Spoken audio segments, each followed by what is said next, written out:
sweet friends. I'm so happy you're here to spend some time with me today. If you're new around here, I hope you will consider hitting the subscribe button to join our little YouTube family. We really do have the best peeps. So for today's card, I do have an Easter project, and I have to say that Easter got away from me this year, and I did not realize that it was coming up as soon as it is. I had someone message me about my kits, and I was like, oh, there's plenty of time. And then I realized it's the 4th, and I thought, how does everyone else keep this all straight when some of the holidays change dates? So anyway, I'm a little behind, but I think that you will enjoy creating this card. So this is a very sweet, vintage-inspired bridge card. Now, I've never made a bridge card before, but it was so similar to a double Z fold, I felt like I would be able to conquer it. And then I always wind up making projects that seem to be difficult to photograph. I don't really know why, but so hopefully I'll be able to get this in some good pictures with details for the blogs. If you want to go over there, check it out and display your card as a decor piece. And so it will stand up and support itself very well and have a nice amount of dimension. So this is kind of like a shadow box, but you'll be able to fold it down. So after the holiday, when you want to put it away, it will store.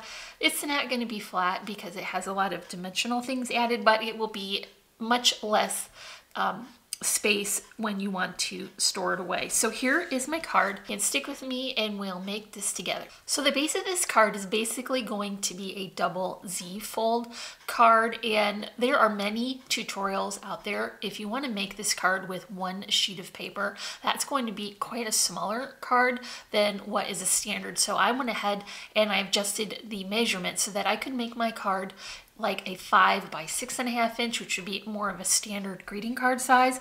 And so what I have is 2 sheets of paper here. I'm gonna have to join them to get it to be long enough. They are 6.5 inch high and 10 inches wide. I'm coming in to score at 2.5 inches and then also at 5. So here is 1/2 of that Z fold, and it would normally just open like this. But what I want to do is have it so that I can create that setback. And what I've got is my second piece of that Z fold. It's going in the opposite direction, and I have put my tape on the back. So I'm just going to join these together, and this will create that double Z fold. What I want to do now is go ahead and finish the back. This is a great time to do that before you add any other dimensional layers. And this collection is from Authentique. It's a couple years old, but I really liked it, and I was trying to crush some of my old collections and get through them. I didn't get any new Easter paper this year. I just found that they were cute, but maybe meant more for younger persons. So I didn't choose to get any new Easter paper, but I really still love what I had in my stash. So I'm just gonna go ahead and use that. I covered the back with that pretty diagonal plaid. And then on the inside, I'm going to add the carrots, which are super adorable. And they're gonna create a nice small pattern for my background so that when I layer the additional elements on it, it will be still easily visible around other elements that I add on. Okay, so here's the back. I'm going to mention too, before I get too much further, this is just 65 pound weight cardstock. I didn't want to go with 110 pound because some of these folds are going to be bulky, I think, if I made them with that thicker paper. So I'm just going to go with that. I will say though, adding the additional layers of paper inside really did make it much more thick and sturdy and heavy. So that's what I wanted. So for the inside, I'm going to add more of that really cute diagonal check, and it's bordered with that same sweet pink cardstock. I'm using that all throughout for a good consistent look. I'm doing both sides because these will show when the bridge part is open. So you want to make sure that you take the time to finish this inside portion as well. Then I've got another pattern here to layer on to the bottom, and this is going to just stretch the width of that pattern paper, and I'm just going to utilize the border that's already there. So here is the portion that will be inset when the card is open. And I'm going to go ahead and work on the front now. So what I've got is 2 more basically of these and then more of that plaid. But what I want to show you before I add any of it is what I did to measure. So here's the bridge that will gap that distance.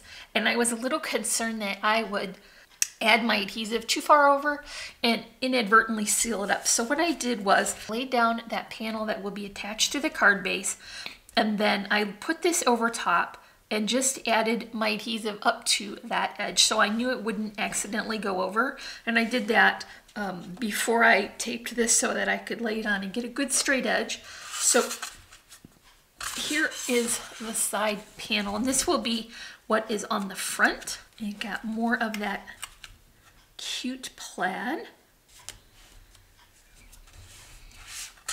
And then one more for this side. And here's the plaid for the bottom. Okay, so let's just put a little bit of detail in the back. You can't do all the dimensional stuff you'd like to because it will fold a little bit.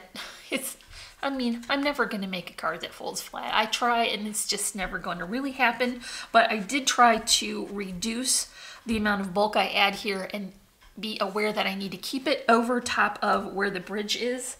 So I've got this pretty rectangle doily, and I'm going to put it closer to the left and add that flat on to the card base and top it with a little bit more of that sweet plaid. Now this time I went for the 6x6 pattern, so it's just a little bit smaller scale, and that reads as a nice alternate layering piece. And then I've got the focal image here, and this is my tag that I cut from one of the 3x4 cut apart sheets. I just use that tag die with a stitch edge to give it a little extra detail. Here is a matching eyelet and then a little twine going through. I put the double-sided adhesive tape on the bottom so it would be flat, but then I raised up the top, and so here's where my spacers are going to be very carefully added above the bridge area so that I don't interfere with that. And that little girl is painting some flowers, so she's very cute. So here is the moment where I figure out if I can glue the bridge on straight. And I'm gonna guess probably I'm gonna need at least 1 or 2 tries, but I thought if I brought my T-square ruler down, that might help. And so I'm going to pull the tape from my bridge now. So I had to piece this together to get one that was long enough. Once I have this video done, y'all, I'm going to go and edit it and then sit outside. So if the editing is bad, it's because it's too nice and warm and I just wanted to get outside and read my book. So here is me attempting to attach my bridge. Remember, we don't have to worry about the adhesive because I put it only on the portion that will overlap the panels that I added to the card. And I'm going to lower that maybe a little. I want that little girl to show and line that up. And I might have got that on the first try. That's pretty exciting. What? Yay! Okay, so now we've got our bridge. And I want to kind of flatten this out so that I can work on it and go ahead and give some good pressure to these elements. I've got a small doily, and now that I know that this bridge is more or less in the center, I can kind of center that and get it where I want it. I just want to cover up that cut edge. And I've just gone ahead and put my double-sided adhesive tape on there.